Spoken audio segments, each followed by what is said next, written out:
সমীর রিজভির ব্যাটের আগুনে পুড়ে ছাই মুম্বাই ইন্ডিয়ান্স। মাত্র ৫১ বলে ৯০ রানের বিধ্বংসী এক ইনিংস খেলে আইপিএল ২০২৬-এর অষ্টম ম্যাচে একাই ম্যাচের মোড় ঘুরিয়ে দিলেন এই তরুণ ব্যাটার।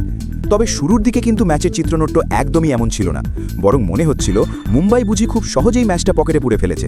দিল্লির অরুণ জেটলি স্টেডিয়ামে টস জিতে বোলিংয়ের সিদ্ধান্ত নিয়েছিলেন দিল্লি অধিনায়ক অক্ষর প্যাটেল। অসুস্থ হার্দিক পান্ডিয়ার বদলে এই ম্যাচে মুম্বাইয়ের নেতৃত্বে ছিলেন সূর্যকুমার যাদব। শুরুতেই মুকেশ কুমারের দুর্দান্ত বোলিংয়ে পাওয়ার প্লেতেই রায়ান রিকেলটন আর তিলক ভার্মাকে হারিয়ে বেশ বিপাকে পড়ে যায় মুম্বাই। এরপর রোহিত শর্মার ৩৫ আর সূর্যকুমারের লড়াকু ৫১ রানের উপর ভর করে মুম্বাই স্কোরবোর্ডে জমা করে ১৬২ রান। ১৬৩ রানের টার্গেটে ব্যাট করতে নেমে দিল্লির শুরুটা ছিল খুবই বাজে। দীপক চাহারের বলে প্রথম ওভারে কেএল রাহুল মাত্র ১ রান করে আউট হন।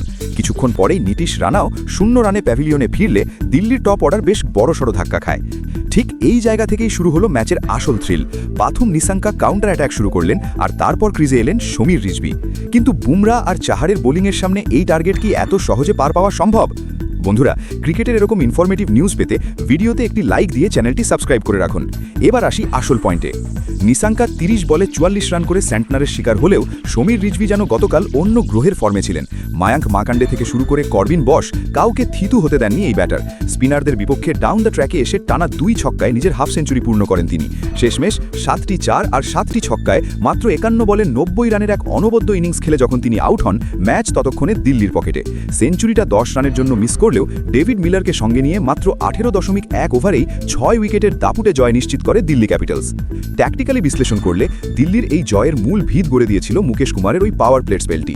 মুম্বাইয়ের টপ অর্ডারকে শুরুতে ব্যাকফুটে না ঠেলে দিলে এই ফ্ল্যাট পিচে স্কোর অনায়াসেই ২০০ পার হতে পারত।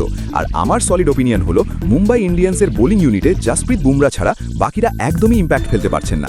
মাঝের ওভারে স্পিনারদের এই ব্যর্থতা মুম্বাইয়ের সামনের ম্যাচগুলোতে বড় বাধা হয়ে দাঁড়াতে পারে। আপনাদের কি মনে হয়, সমীর রিজভি কি এবারের আইপিএলের সেরা ইমার্জিং প্লেয়ার হতে চলেছেন, নাকি অন্য কেউ এই রেসে এগিয়ে আছে?